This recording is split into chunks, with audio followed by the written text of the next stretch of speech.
Bismillahirrahmanirrahim। अस्सलाम वालेकुम। Welcome back to my channel educational tips. कैसे हैं आप सब? आई होप सब बच्चे बिल्कुल ठीक ठाक होंगे।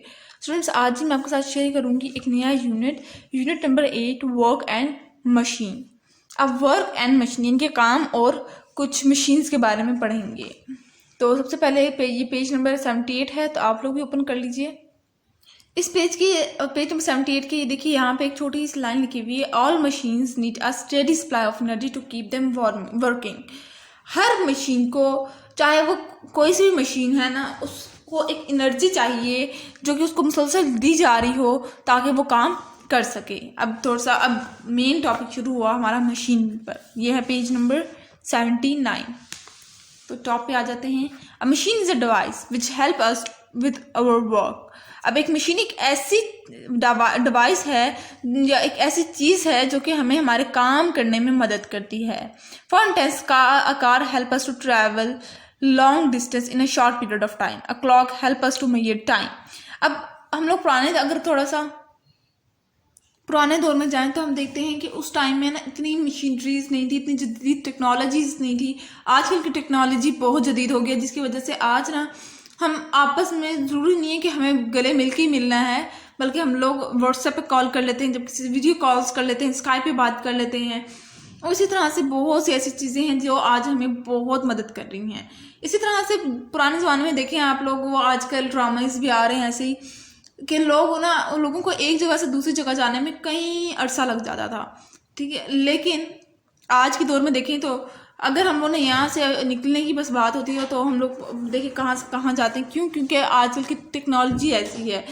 कार्स के थ्रू हम लोग देखिए, एक अगर काफ़ी लंबा सफ़र हो तो हम लोग कार्ड्स की मदद से हम लोग उसको बहुत जल्दी हम लोग उस जगह तक पहुंच जाते हैं जहाँ पे हम लोग ने जाना हो। इसी तरह से टाइम, पुराने ज़माने में ना लोग सूरज की मदद से बताते थे कि टाइम क्या हो रहा होगा इस टाइम। अगर सूरज ढल रहा है तो इसका मतलब है कि 5-6 तो बज रहे होंगे ना।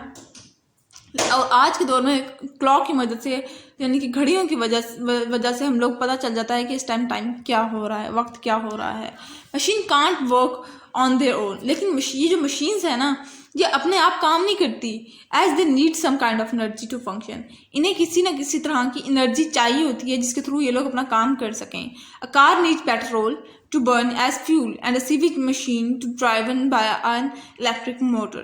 अब एक कार जो है, जो कि हमारे इतने तवील सफ़र को छोटा सा सफ़र बना देती है, वो क्या, उसको क्या चाहिए होती है? उसको पेट्रोल चाहिए होता है। पेट्रोल उसको क्या देता है? उसको एनर्जी देता है, ठीक है। इसी तरह से हर एक मशीन को कुछ ना कुछ चाहिए होती है। The kind of energy which are needed to run machine can be mechanical, electrical और केमिकल। अब वो एनर्जी जो कि एक मशीन को काम करने में मदद कर रही है या उससे काम निकलवा रही है, उसको हम लोगों ने क्या कहा? वो हो सकती है हमारे पास मैकेनिकल एनर्जी भी हो सकती है, इलेक्ट्रिकल भी हो सकती है और केमिकल भी हो सकती है। All machines need a steady supply of energy to keep them working.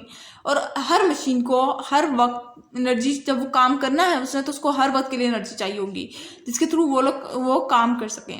The activity of a parts inside the machine make them heat up.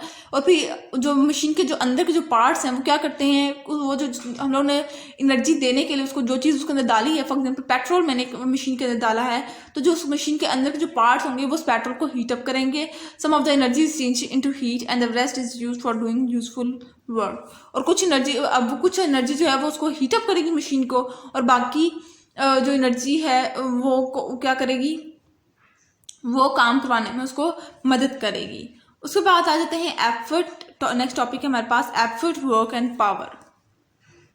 If a ball lying on a table is pushed. अगर एक जो ball है वो table पे पड़ी है, उसको हम पुश करेंगे, it will begin moving in a straight line. वो स्ट्रेट लाइन में मूव करेगी। If you push from one side, अगर आप उसको एक साइड से मूव करें, it will go in the opposite direction. और फिर वो ऑपोजिट डायरेक्शन में जाएगी। अगर यहाँ पे बॉल पड़ी है, ये बॉल है, मैंने इसको यहाँ से दिया, तो ऑपोजिट डायरेक्शन में ही जाएगी, वो कभी भी स्ट्रेट नहीं जाएगी। पुशिंग और pulling usually set up things in motion. किसी भी आप जब चीज़ को पुश करोगे या पुल करोगे, वो क्या करेगी? वो हमेशा मोशन में जाएगी, because pushing and pulling are forces. क्यों मोशन में गई? क्योंकि पुशिंग और पुलिंग ये दोनों क्या हैं? ये फोर्सेस हैं। A force make object move और चेंज देयर डायरेक्शन, और फोर्स क्या करती है, वो हर ऑब्जेक्ट को मूव करवाती है या उसकी डायरेक्शन को चेंज कर देती है। This is how machines work, और ये वो तरीका है जिसकी वजह से मशीन्स वर्क करती हैं। They transfer forces from one part two another and keep changing direction. वो फोर्स को एक पार्ट से दूसरे पार्ट तक ट्रांसफर करती हैं और जिसके थ्रू वो मशीन्स अपना डायरेक्शन चेंज करती हैं। The amount of work that a machine does depends on the amount of effort that is applied.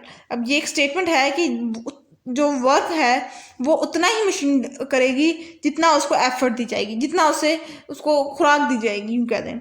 If a one person pushes a car, अगर एक बंदा कार को धक्का दे रहा है, he will be able to push it slowly और and over a short distance.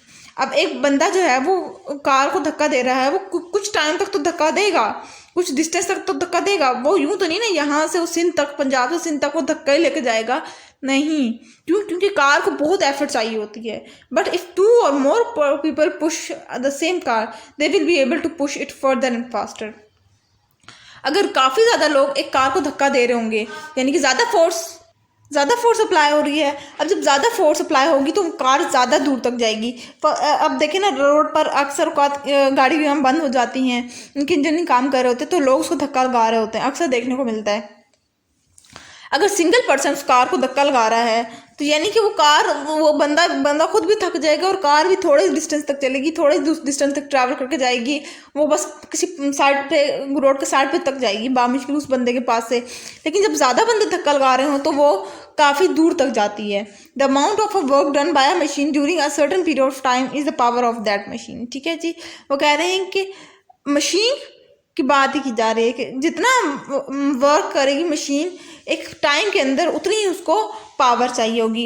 यानी कि अगर मैंने 10 घंटे चलाई है कार तो उसको 10 घंटे वाली पावर चाहिए कार को। ये देखिए ये scene, force make object move. Forces क्या करती हैं, फोर्स ऑब्जेक्ट को मूविंग मोशन में लेकर आती हैं।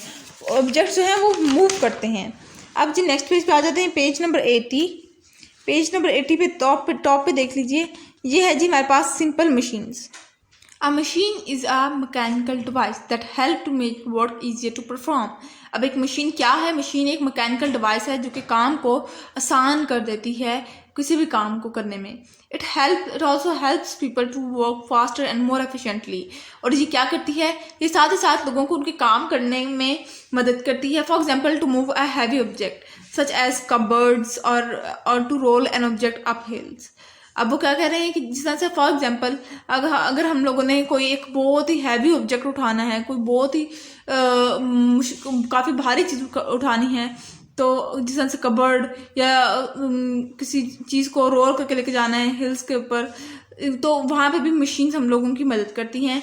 The 6 simple machines are pulley, screw, inclined plane, wheel and axle, wedge and lever। अब ये क्या है, ये वो 6 मशीनें हैं जो कि जब कोई मैंने हैवी चीज़ उठानी होंगी तो ये मेरी मदद करेंगी, ये 6 चीज़ें। अ machine makes work easier to perform by accomplishing one or more of the following function. अब मशीन हमारा काम किस तरह से आसान कर रही है, वो जब इन 4 चीज़ों में से किसी एक चीज़, कोई एक काम करेगी, कोई एक काम कर रही है तो फिर वो हमारा काम आसान करेगी। Transferring force from one place to another, वो फोर्स को एक प्लेस से दूसरी प्लेस तक लेके जाएगी मशीन। ठीक है, changing the direction of a force, या फिर वो फोर्स की डायरेक्शन ही चेंज कर देगी ताकि वो हमारा काम आसान हो जाए। Increasing the size of a force, या फिर फोर्स का साइज इंक्रीज कर देगी। इंक्रीजिंग द डिस्टेंस और स्पीड ऑफ अ फोर्स, या फिर उस चीज़ की डिस्टेंस या स्पीड को, फोर्स की स्पीड को इंक्रीज कर देगी ताकि हमारा काम आसान हो जाए। अब mechanical advantages of a machine, यानी कि मशीन के एडवांटेजेस क्या हैं। When a machine take a small input force, जब मशीन को एक थोड़ी सी फोर्स मिले, it increase the size of the output force, तो फिर आउटपुट फोर्स हमारे पास ज़्यादा आ जाता है। जब थोड़ी फोर्स दी जाए तो आउटपुट फोर्स ज़्यादा होगी। अब mechanical advantage has been produce, और फिर यूँ करके हमारे पास एक एडवांटेज प्रोड्यूस हो गया। For example, the car jack is a common device. एक कार जैक बहुत ही कॉमन सी डिवाइस है use to produce mechanical advantages, जिसके थ्रू हम लोग मैकेनिकल एडवांटेजेस हम लोग को मिलते हैं। The jack multiplies the amount of force applied to the handle so that small force extend exerts by the operator can be used to produce a large force needed to lift the car। अब वो क्या कह रहे हैं, Jack जो होता है ना कार का, ठीक है, उसके ऊपर थोड़ी फोर्स लगाई जाती है, लेकिन वो फोर्स जो है वो मल्टीप्लाई हो जाती है और जिसके थ्रू हमारे पास एक बहुत ज़्यादा फोर्स आती है। तो यानी कि मैकेनिकल एडवांटेज क्या हुआ कि ये फोर्स को इंक्रीज करती है, कम फोर्स दी जाती है, ज़्यादा फोर्स प्रोड्यूस होती है। तो यहाँ पर करते हैं आज का लेक्चर खत्म। आई होप सो आपको आज का लेक्चर समझ आ गया होगा। अगर आज का लेक्चर आप लोगों को समझ आ गया है तो मेरे चैनल को सब्सक्राइब कर दीजिएगा, वीडियोस को लाइक कर दीजिएगा और साथ ही साथ बेल आइकन को प्रेस करना मत भूलिएगा। इससे जी मेरी आने वाली हर लेटेस्ट अपडेट सबसे पहले आप तक पहुंचेगी। मिलती हूँ किसी और वीडियो में, दुआ में याद रखिएगा। अल्लाह हाफिज़।